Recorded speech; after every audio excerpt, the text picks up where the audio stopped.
What is the difference between manipulation and influence?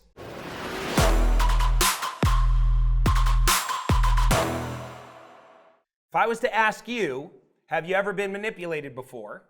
Maybe you bought something and the next day you regretted it, and you had buyer or seller's remorse, and you wanted to unwind it. Maybe you said yes to a date and you showed up and they look like Chewbacca. So the difference between manipulation is getting somebody to do something that you want them to do, but they themselves don't want to do it. Influence is getting somebody to do what you want them to do and they want to do it too. Right? That's the big difference. There's no remorse. There's actually excitement. It clicks in their brain. You've now answered all their questions in its entirety. They feel the rapport there. They understand they have clarity. They've asked all their questions. If they're the type of person that needs to go talk to other people, you've given them the space to go talk to other people. You've worked with them all the way to the finish line, right? And you don't have to have direct force or exercise of command. All right. We need two things in order to do a deal: motivation and equity. Can you buy a house at a massive discount if they owe more than the property is worth? Of course not. You got to have equity, right? So that means all of you guys, all 205 of you that are watching this right now, need to know how to comp a property. I bet you, out of the 205 of you, 15 of you know how to proficiently comp a property. If you're not comping 15 to 30 houses every day of the week and building that proficiency up, I remember when Brian first started, it took him like 2 hours to comp a property. He can now do it in 1.5 minutes and dial it the in, to the point where he could literally 2 minutes later give me the comps and I will trust those comps to make a real buying decision where real money is being spent and going hard. And so that proficiency only came after, 7-8 months of you comping properties every freaking day? Yeah, I was literally looking at everybody's wholesale deals, and they would have, because I would get on everybody's list so I could look at deals, right? And I just was like, it would be so nice if I just knew if a deal was a deal without having to spend 2 hours figuring it out.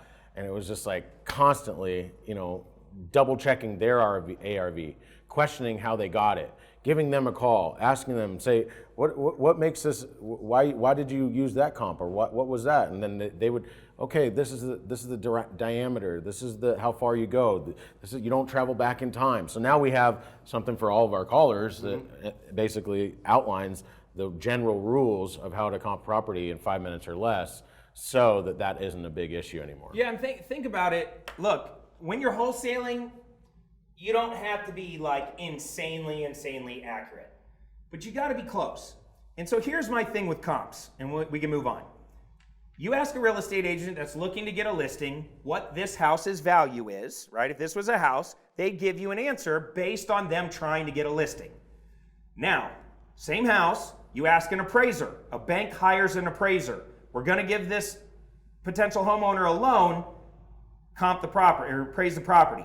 That appraiser is going to give it a different value than the real estate agent because his view of the world is different. His view is to protect the bank. This person's view is to get a listing. A wholesaler that's selling you a deal is going to give you different comps than a wholesaler that's trying to buy a deal.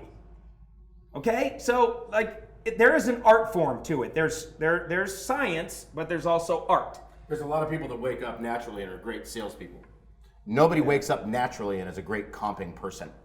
You literally have to know the market. You've got to know, you've really got to work at it. It takes practice. Yeah. And the more comps you do per day, per hour, the better you're going to get at it. It takes work. So if you have any downtime, which you shouldn't, by the way, but if you do, spend time on comping. Just pick some random addresses and random properties and try to go through and get the best comps possible. We have all the realtor data inside the deal automator. We have a badass comping tool in there, airealestatesystem.com. All right, we can move on. Okay. Biggest challenges new investors face. Okay. Spewing out benefits too early. They don't modify pitch or tonality to match the seller's personality, like Bryant said. They forget to bring the seller into the solution creation process. They don't use their body language or tonality. They have no strategy, no system for closing the sale. They don't focus on building rapport, and they talk too fast. How many of you guys have violated at least one or more of these? Be honest. I know I have. Oh man, you get on the phones. You're nervous in the beginning, you talk too much. You don't ask questions. You go right in on, like you said, what do I know? I know about me. I know about my company. Let me tell you why ABC Home Buying Solutions is the #1 home buying company in the Yeah, already done. Yeah. All right, so don't do these things. And if you think about the flow, this is the flow. We're going to get leads. They're going to either go to a website and fill out a form, or they're going to pick up the phone and call you.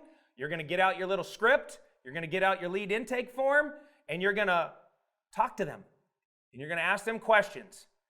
And they're going to answer the questions, and you're going to accomplish 6 goals. And these are your 6 goals. And as long as you do 5 of the 6 of these, if not all 6 of these, you're doing pretty damn good.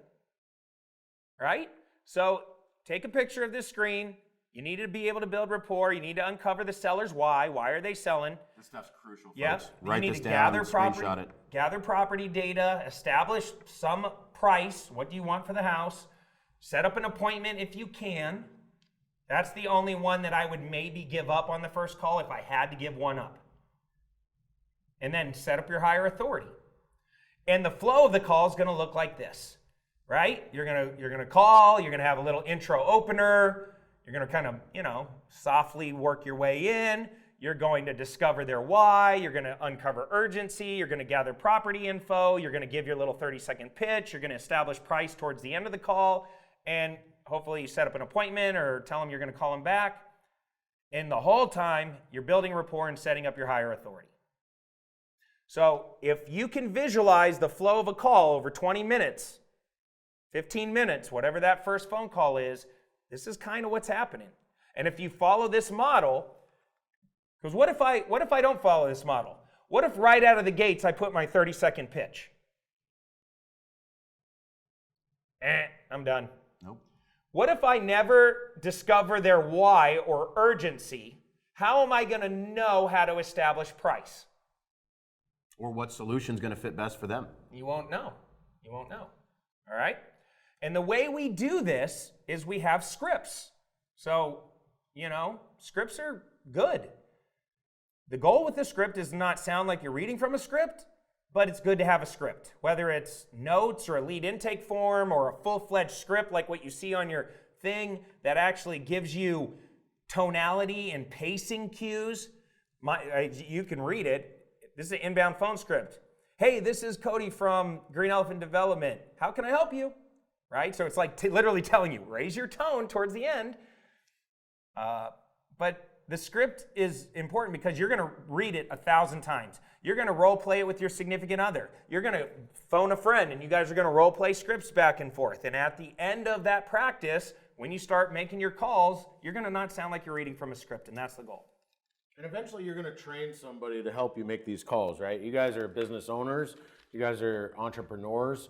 I remember my first Clever Labs. Garrett and I walked in, and Cody was like, here's you call some FSBOs, for sale by owners, and hit Zillow and start making offers. And we were just like, what? Like, we're not going to do this. Is this what we signed up for? Like, we've already, been successful and had other corporate jobs, and we're kind of thinking like, wait, we're not going to start doing this.